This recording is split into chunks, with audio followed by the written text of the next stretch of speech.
Hello trainees, ಸ್ವಾಗತ. ಈ ಸೆಷನ್ನಲ್ಲಿ ನಾವು ಹೈಡ್ರೋಮೀಟರ್ ಬಳಸಿ ಸೋಲಾರ್ ಬ್ಯಾಟರಿಯಲ್ಲಿ ಎಲೆಕ್ಟ್ರೋಲೈಟ್ನ ಸ್ಥಿತಿಯನ್ನ ಪರಿಶೀಲಿಸಲು ಮತ್ತು ಸೌರ ಬ್ಯಾಟರಿಯಲ್ಲಿ ಅಗತ್ಯವಿರುವ ಮಟ್ಟಕ್ಕೆ ಡಿಸ್ಟಿಲ್ಡ್ ವಾಟರ್ ಅನ್ನು ಸೇರಿಸಲು ಕಲಿಯುತ್ತೇವೆ. ಈ ಸೆಷನ್ ಕೊನೆಯಲ್ಲಿ ನೀವು ಸೌರಶಕ್ತಿ ವ್ಯವಸ್ಥೆಯಲ್ಲಿ ಸೋಲಾರ್ ಬ್ಯಾಟರಿಯ ಪಾತ್ರವನ್ನು ವಿವರಿಸಲು ಸಾಧ್ಯವಾಗುತ್ತದೆ. ಸೋಲಾರ್ ಬ್ಯಾಟರಿಯಲ್ಲಿ ಎಲೆಕ್ಟ್ರೋಲೈಟ್ ಸ್ಥಿತಿಯನ್ನು ಪರಿಶೀಲಿಸುವ ಅಗತ್ಯವನ್ನು ಅರ್ಥ ಮಾಡಿಕೊಳ್ಳಿ. ಬ್ಯಾಟರಿಯ ಎಲೆಕ್ಟ್ರೋಲೈಟ್ ಅಳೆಯಲು ಅಗತ್ಯವಿರುವ ಸಾಧನದೊಂದಿಗೆ ಗುರುತಿಸಿ ಮತ್ತು ಅರ್ಥ ಮಾಡಿಕೊಳ್ಳಿ. ಸೌರ ಬ್ಯಾಟರಿಗಳಲ್ಲಿ ಎಲೆಕ್ಟ್ರೋಲೈಟ್ ಮೇಲ್ವಿಚಾರಣೆ ಮಾಡುವುದು ಅಗತ್ಯ. ಸೌರಶಕ್ತಿಯು ನವೀಕರಿಸಬಹುದಾದ ಮತ್ತು ವಿಶ್ವಾಸಾರ್ಹ ಇಂಧನ ಮೂಲಗಳಲ್ಲಿ ಒಂದಾಗಿದೆ. ಇದು ಭವಿಷ್ಯದ ಶಕ್ತಿಯ ಬೇಡಿಕೆಯನ್ನು ಹೆಚ್ಚಿನ ಪ್ರಮಾಣದಲ್ಲಿ ಪೂರೈಸುತ್ತದೆ. ಸೋಲಾರ್ ಬ್ಯಾಟರಿಗಳು ನಿಮ್ಮ ಸೌರ ಫಲಕಗಳಿಂದ ಉತ್ಪತ್ತಿಯಾಗುವ ಹೆಚ್ಚುವರಿ ಶಕ್ತಿಯನ್ನು ಸಂಗ್ರಹಿಸುತ್ತವೆ. ನಂತರ ಕತ್ತಲೆಯಾದ ಮಳೆಯ ದಿನಗಳಲ್ಲಿ ಅಥವಾ ಸೂರ್ಯಾಸ್ತದ ನಂತರ ನಿಮ್ಮ ಮನೆಗೆ ಶಕ್ತಿಯನ್ನು ನೀಡಲು ಬಳಸಬಹುದು. ಸೌರಶಕ್ತಿಯನ್ನು ಬ್ಯಾಟರಿಗೆ ಪಂಪ್ ಮಾಡಿದಾಗ ಬ್ಯಾಟರಿ ಘಟಕಗಳ ನಡುವಿನ ರಾಸಾಯನಿಕ ಕ್ರಿಯೆಯು ಶಕ್ತಿಯನ್ನು ಸಂಗ್ರಹಿಸುತ್ತದೆ.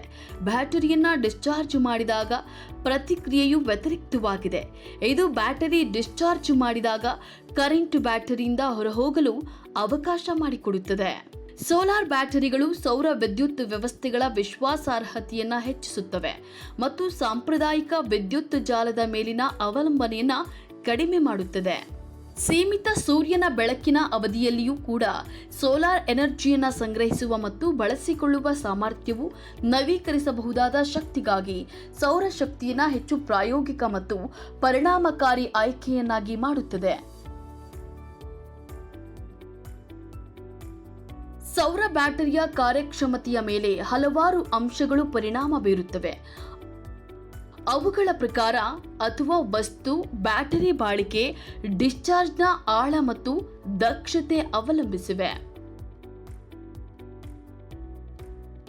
ಸೌರಶಕ್ತಿಯಲ್ಲಿ ಬಳಸಲಾಗುವ 4 ಪ್ರಮುಖ ಬ್ಯಾಟರಿಗಳೆಂದರೆ ಲೆಡ್ ಆಸಿಡ್, ಲಿಥಿಯಂ ಅಯಾನ್, ನಿಕಲ್ ಕ್ಯಾಡ್ಮಿಯಂ ಮತ್ತು ಫ್ಲೋ ಬ್ಯಾಟರಿಗಳು. ಈ 4ರಲ್ಲಿ ಲೆಡ್ ಆಸಿಡ್ ಬ್ಯಾಟರಿಗಳು ಮತ್ತು ಲಿಥಿಯಂ ಅಯಾನ್ ಅನ್ನು ಸಾಮಾನ್ಯವಾಗಿ ಬಳಸಲಾಗುತ್ತದೆ. ಲೆಡ್ ಆಸಿಡ್ ಬ್ಯಾಟರಿಗಳನ್ನು ವಾಹನ ಮತ್ತು ಕೈಗಾರಿಕಾ ಅನ್ವಯಿಕೆಗಳಲ್ಲಿ ಬಳಸಲಾಗುತ್ತದೆ. ಅವು ಕಡಿಮೆ ಶಕ್ತಿಯ ಸಾಂದ್ರತೆಯನ್ನು ಹೊಂದಿವೆ, ಆದರೆ ಕಾಸ್ಟ್ ಎಫೆಕ್ಟಿವ್ ಮತ್ತು ವಿಶ್ವಾಸಾರ್ಹವಾಗಿರುತ್ತವೆ. ಲಿಥಿಯಂ ಅಯಾನ್ ಬ್ಯಾಟರಿಗಳು ಹೆಚ್ಚಿನ ಶಕ್ತಿಯ ಸಾಂದ್ರತೆಯನ್ನು ಹೊಂದಿರುತ್ತವೆ ಮತ್ತು ಚಿಕ್ಕದಾದ, ಹಗುರವಾದ ಮತ್ತು ಹೆಚ್ಚು ಪರಿಣಾಮಕಾರಿ ಆಯ್ಕೆಯನ್ನು ನೀಡುತ್ತವೆ.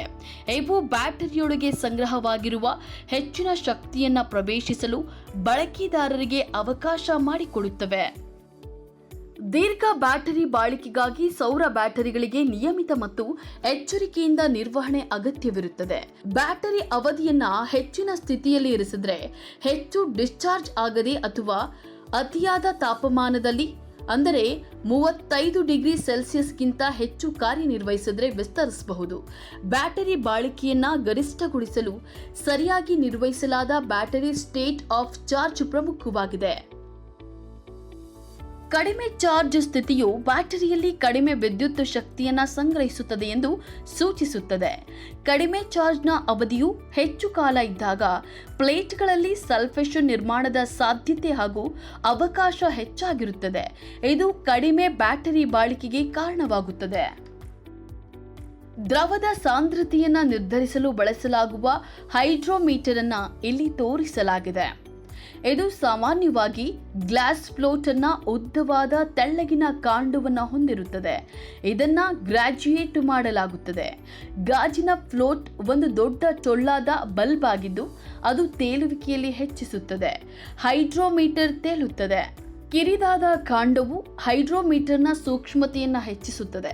ಹೈಡ್ರೋಮೀಟರ್ನ ಕೆಳಭಾಗವನ್ನು ಲೆಡ್ ಹೊಡೆತಗಳಿಂದ ಲೋಡ್ ಮಾಡುವ ಮೂಲಕ ಭಾರವಾಗಿರುತ್ತದೆ. ಇದರಿಂದ ಅದು ಲಂಬವಾಗಿ ತೇಲುತ್ತದೆ. ಬ್ಯಾಟರಿ ಎಲೆಕ್ಟ್ರೋಲೈಟ್, ಬ್ಯಾಟರಿ ಆಮ್ಲ, ಸಲ್ಫ್ಯೂರಿಕ್ ಆಮ್ಲದ ನಿರ್ದಿಷ್ಟ ಗುರುತ್ವ ಸಾಂದ್ರತೆಯನ್ನು ಅಳೆಯಲು ಹೈಡ್ರೋಮೀಟರ್ ಅನ್ನು ಬಳಸಲಾಗುತ್ತದೆ. ಸೀಲ್ ಮಾಡದ ಬ್ಯಾಟರಿಯ ಸ್ಟೇಟ್ ಆಫ್ ಚಾರ್ಜ್ ಅನ್ನು ನೀವು ಸುಲಭವಾಗಿ ಮತ್ತು ನಿಖರವಾಗಿ ನಿರ್ಧರಿಸಬಹುದು. ಇದು ದಟ್ಟವಾದ ದ್ರವದಲ್ಲಿ ಕಡಿಮೆ ಮತ್ತು ಹಗುರವಾದ ದ್ರವದಲ್ಲಿ ಹೆಚ್ಚು ಮುಳುಗುತ್ತದೆ. ಹೈಡ್ರೋಮೀಟರ್ನ ಕಾಂಡದ ಮೇಲ್ಭಾಗದಲ್ಲಿ ಕಡಿಮೆ ಸಾಂದ್ರತೆಯನ್ನ ಗುರುತಿಸಲಾಗುತ್ತದೆ ಮತ್ತು ಗ್ರಾಜ್ಯುಯೇಟ್ ಮಾಡಲಾದ ಸ್ಟೆಮ್ ಕೆಳಭಾಗದಲ್ಲಿ ಗರಿಷ್ಠ ಸಾಂದ್ರತೆಯನ್ನ ಗುರುತಿಸಲಾಗುತ್ತದೆ. ಎಲೆಕ್ಟ್ರೋಲೈಟ್ ಮಟ್ಟವನ್ನು ಪರೀಕ್ಷಿಸಲು ಮತ್ತು ಎಲ್ಲ ಕೋಶಗಳಲ್ಲಿನ ಪ್ಲೇಟ್ಗಳ ಮೇಲಿದೆ ಎಂದು ಖಚಿತಪಡಿಸಿಕೊಳ್ಳಲು ದಯವಿಟ್ಟು ಗಮನಿಸಿ. ಇದು ಪ್ಲೇಟ್ಗಳ ಕೆಳಗೆ ಇದ್ದರೆ ನೀರನ್ನು ಸೇರಿಸುವವರೆಗೆ ಮತ್ತು ಬ್ಯಾಟರಿಯಲ್ಲಿ ನೀರು ಮತ್ತು ಉಳಿದಿರುವ ಆಮ್ಲವನ್ನು ಮಿಶ್ರಣ ಮಾಡಲು ಬ್ಯಾಟರಿಯನ್ನು ಚಾರ್ಜ್ ಮಾಡುವವರೆಗೆ ಪರೀಕ್ಷೆಯನ್ನು ಕೈಗೊಳ್ಳಲಾಗುವುದಿಲ್ಲ. ಪ್ಲೇಟ್ಗಳು ಗಾಳಿಗೆ ಒಡ್ಡಿಕೊಳ್ಳುವುದಿಲ್ಲ ಮತ್ತು ಒಣಗಲು ಮತ್ತು ಆಕ್ಸಿಡೈಸ್ ಮಾಡಲು ಅನುಮತಿಸಲಾಗಿದೆ ಎಂದು ಖಚಿತಪಡಿಸಿಕೊಳ್ಳುವುದು ಬಹಳ ಮುಖ್ಯ. ಸೋಲಾರ್ ಬ್ಯಾಟರಿಯಲ್ಲಿ ಎಲೆಕ್ಟ್ರೋಲೈಟ್ ಪರೀಕ್ಷಿಸಲು ಮತ್ತು ಡಿಸ್ಟಿಲ್ಡ್ ವಾಟರ್ ಸೇರಿಸಲು ಅನುಸರಿಸಬೇಕಾದ ವಿಧಾನ ಹೀಗಿದೆ. ನೀವು ಈ ಕೆಳಗಿನ ಎಲ್ಲ ಉಪಕರಣಗಳು ಮತ್ತು ಸಲಕರಣೆಗಳನ್ನು ಹೊಂದಿರುವಿರಾ ಎಂದು ಖಚಿತಪಡಿಸಿಕೊಳ್ಳಿ. ಕೈಗವಸುಗಳು, ಹೈಡ್ರೋಮೀಟರ್, ಡಿಸ್ಟಿಲ್ಡ್ ವಾಟರ್ ಮತ್ತು ಲೆಡ್ ಆಸಿಡ್ ಬ್ಯಾಟರಿ. ಗ್ಲಾಸ್ ಟ್ಯೂಬ್ನ ಕೆಳಗಿನ ತುದಿಯನ್ನ ಮುಳುಗಿಸಿ. ಇದು ಆಮ್ಲ ನಿರೋಧಕ ವಸ್ತುಗಳಿಂದ ಮಾಡಿದ ಕಿರಿದಾದ ಟ್ಯೂಬ್ನೊಂದಿಗೆ ಇದು ಸಂಚಯಕದಲ್ಲಿರುವ ಆಮ್ಲದಲ್ಲಿ ಸಂಪರ್ಕ ಹೊಂದಿದೆ. ಗಾಜಿನ ಕೊಳುವೆಯ ಇನ್ನೊಂದು ತುದಿಯಲ್ಲಿರುವ ಕಿರಿದಾದ ಕೊಳುವೆಯಿಂದ ಒಳಗಿನ ಗಾಳಿಯು ಹೊರಬರುವಂತೆ ರಬ್ಬರ್ ಬಲ್ಬನ್ನು ಒತ್ತಿರಿ. ಒತ್ತಡವನ್ನು ತೆಗೆದುಹಾಕಿದಾಗ ಗಾಜಿನ ಕೊಳುವೆಯಲ್ಲಿ ಭಾಗಶಃ ನಿರ್ವಾತವಿದೆ ಮತ್ತು ಆಮ್ಲವು ಗಾಜಿನ ಕೊಳುವೆಯೊಳಗೆ ತಳ್ಳುತ್ತದೆ ಎಂಬುದನ್ನು ಗಮನಿಸಿ. ಈಗ ಹೈಡ್ರೋಮೀಟರ್ ಆಮ್ಲದಲ್ಲಿ ತೇಲುತ್ತದೆ. ತೇಲುವ ಹೈಡ್ರೋಮೀಟರ್ನಲ್ಲಿ ಆಮ್ಲದ ಸಾಂದ್ರತೆಯನ್ನು ಓದಿ. ಓದಿನ ಆಧಾರದ ಮೇಲೆ ಅವಲೋಕನ ಮಾಡಿ. ಸಂಪೂರ್ಣ ಚಾರ್ಜ್ ಮಾಡಿದ ಸೆಲ್ನ ಆಸಿಡ್ 1.25 ರಿಂದ 1.30 ಸಾಪೇಕ್ಷ ಸಾಂದ್ರತೆಯನ್ನು ಹೊಂದಿರಬೇಕು ಎಂಬುದನ್ನು ದಯವಿಟ್ಟು ಗಮನಿಸಿ. 1.18 ಕ್ಕಿಂತ ಕಡಿಮೆ ಓದುವಿಕೆಯು ರೀಚಾರ್ಜಿಂಗ್ ಅಗತ್ಯವೆಂದು ಸೂಚಿಸುತ್ತದೆ. ಕಳೆದ 4 ಗಂಟೆಗಳಲ್ಲಿ ಬ್ಯಾಟರಿ ಚಾರ್ಜ್ ಆಗಿದ್ರೆ ಸರ್ಫೇಸ್ ಚಾರ್ಜ್ ತೆಗೆದುಹಾಕಿ. ನೆನಪಿಡಿ, ಕಳೆದ 15 ನಿಮಿಷಗಳಲ್ಲಿ ಬ್ಯಾಟರಿ ಡಿಸ್ಚಾರ್ಜ್ ಆಗಿದ್ರೆ ಅದನ್ನು ಪರೀಕ್ಷಿಸುವ ಮೊದಲು ಕನಿಷ್ಠ 15 ನಿಮಿಷಗಳ ಕಾಲ ನಿರೀಕ್ಷಿಸಿ. ಬ್ಯಾಟರಿಯ ಸೆಲ್ಗೆ ಎಲೆಕ್ಟ್ರೋಲೈಟ್ ಅನ್ನು ಮತ್ತೆ ಬಿಡುಗಡೆ ಮಾಡಲು ರಬ್ಬರ್ ಬಲ್ಬ್ ಅನ್ನು ಸ್ಕ್ವೀಸ್ ಮಾಡಿ.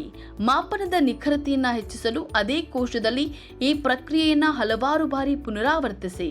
ಇದರಿಂದಾಗಿ ಫ್ಲೋಟ್ ಎಲೆಕ್ಟ್ರೋಲೈಟ್ನಂತೆಯೇ ಅದೇ ತಾಪಮಾನವನ್ನು ತಲುಪುತ್ತದೆ. ಕಣ್ಣಿನ ಮಟ್ಟದಲ್ಲಿ ಮತ್ತು ಫ್ಲೋಟ್ ಸ್ಥಿರವಾಗಿ ವಿದ್ಯುತ್ ವಿಚ್ಛೇದ್ಯದ ಮೇಲ್ಮೈ ಫ್ಲೋಟ್ ಗುರುತುಗಳನ್ನು ದಾಟುವ ಹಂತದಲ್ಲಿ ನಿರ್ದಿಷ್ಟ ಗುರುತ್ವಾಕರ್ಷಣೆಯನ್ನು ಓದಿ. ವಿದ್ಯುತ್ ವಿಚ್ಛೇದ್ಯವನ್ನ ಅದನ್ನು ತೆಗೆದುಕೊಂಡ ಕೋಶಕ್ಕೆ ಮತ್ತೆ ಬಿಡುಗಡೆ ಮಾಡಿ.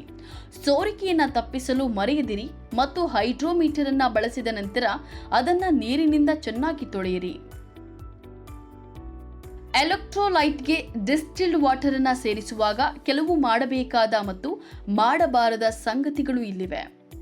ಎಲೆಕ್ಟ್ರೋಲೈಟ್ಗೆ ಡಿಸ್ಟಿಲ್ಡ್ ವಾಟರ್ ಅನ್ನು ಮಾತ್ರ ಸೇರಿಸಿ. ಆಸಿಡ್ ಅನ್ನು ಸೇರಿಸಬೇಡಿ.